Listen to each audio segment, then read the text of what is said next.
Story 1. The station in the middle of nowhere last November. I drove across nearly half the country to spend Thanksgiving at my family's ranch. It was a 20-hour trip if I pushed myself.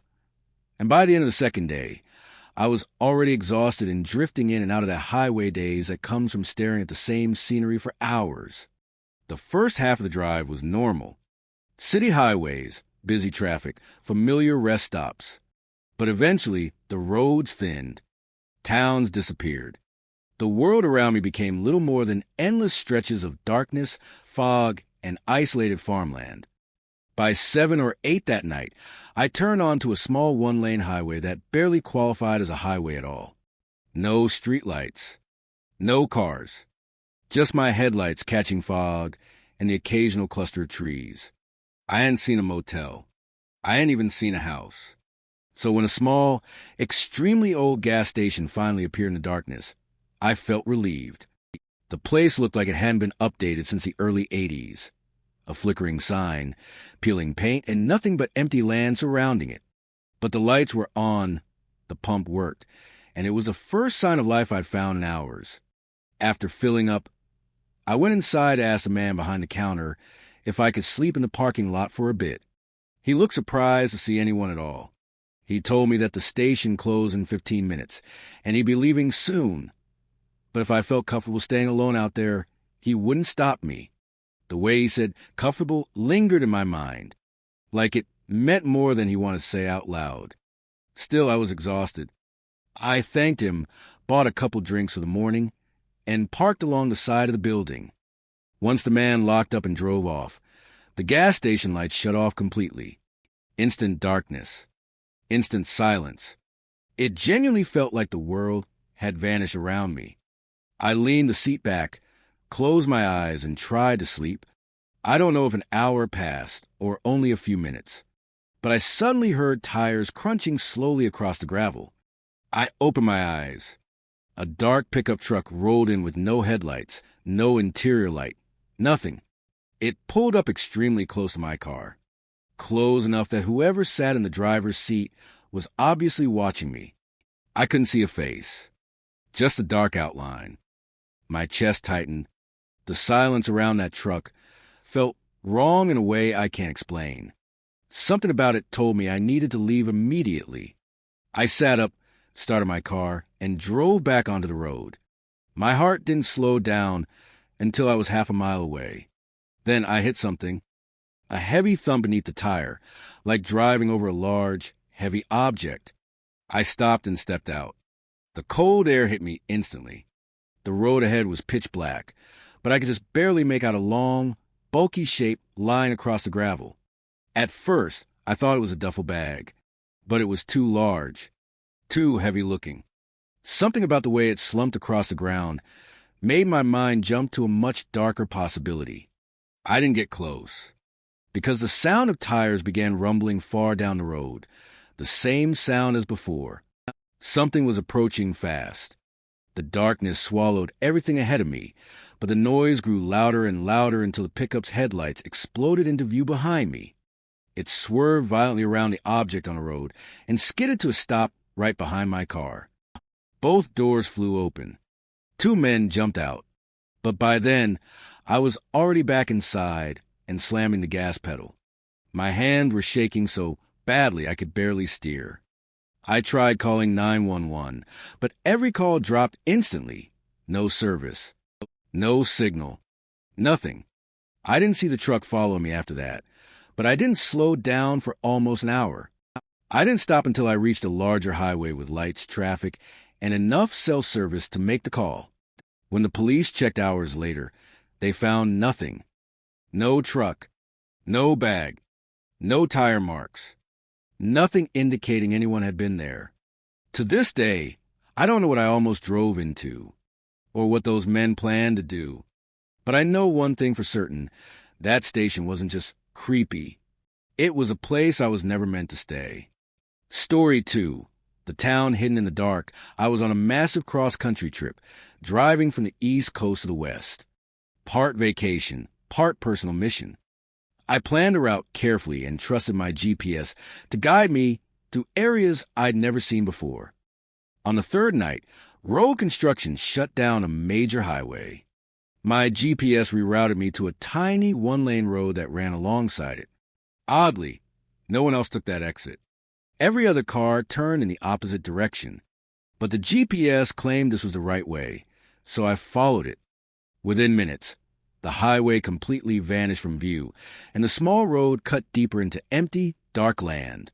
No houses, no businesses, not even a passing vehicle. Snow had started falling lightly. My gas tank was dropping dangerously low. Finally, far ahead, I saw a faint collection of lights, maybe a town.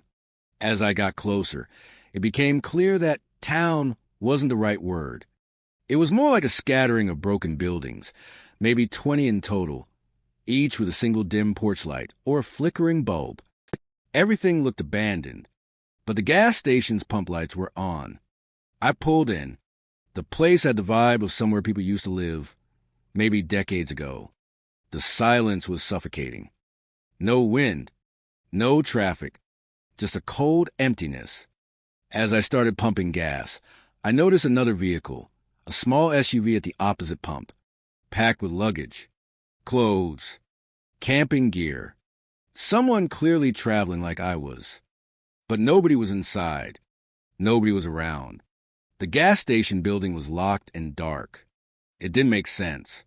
The gas pumped painfully slow, 1 gallon per minute. Enough time for the silence to get under my skin. Then a scream tore through the darkness. A man's voice, raw, panicked, begging for help. I physically jumped, hitting the pump on my shoulder. I stared toward the dark street, but it was too black to see anything. The scream came again. Closer, much closer.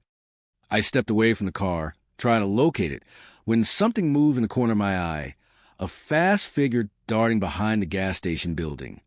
Then another shape moved on the opposite side, as if someone else was circling. My pulse spiked. Something was very wrong.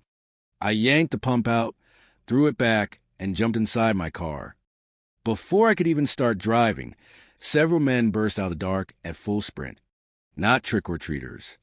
Not bystanders. Grown men, rushing toward me. The moment my headlights hit them, I floored it. My tires skidded on the icy ground, but I managed to shoot out of the station and back onto the narrow road.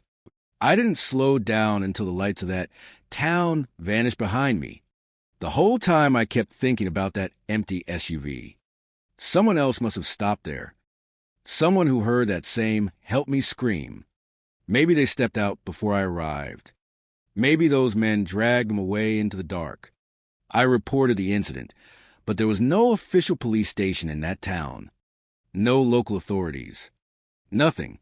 I don't know what those buildings were. I don't know who those men were. But that place wasn't on any map I can find now. And I'm terrified I only made it out because I didn't step toward the scream. Story 3. The men outside my van when I was 23. I decided to move across the country using an old van. It wasn't a camper van, just a mattress in the back, a curtain separating the front seats, and boxes stacked everywhere. My first day on the road was brutally long, 14 hours straight. By midnight, I was exhausted and ready to stop anywhere. A sign for a rest stop appeared. 20 miles ahead. Perfect, except it wasn't. The exit curved down into a dense forest. The trees were so thick they blocked even the faint glow of passing cars on the highway. When the rest stop came into view, my stomach dropped. There were no cars, no trucks, no lights except for the building and a couple dim lamps. The entire lot was empty. Something about that emptiness felt unnatural. Still, I went inside, used the bathroom, and hurried back to the van. The air was heavy, quiet, like the world was holding its breath. I closed the curtains, lay down, and eventually drifted off. Some time later, voices woke me. 2 men, whispering, right beside the van. For a moment, I truly thought I was dreaming. But the whispers were too clear, too close. I slowly pulled the curtain open an inch. The parking lot was still empty. No new cars had arrived. But when I turned toward the side window, a man was standing directly outside, staring in at me. We locked eyes. He didn't move. He didn't speak. He simply stepped back into the darkness until he vanished from view. I yanked the curtain shut and froze. The whispering stopped completely. No footsteps. No breathing. Nothing. Minutes passed, long enough that panic started to replace fear. I peeked again. No one there.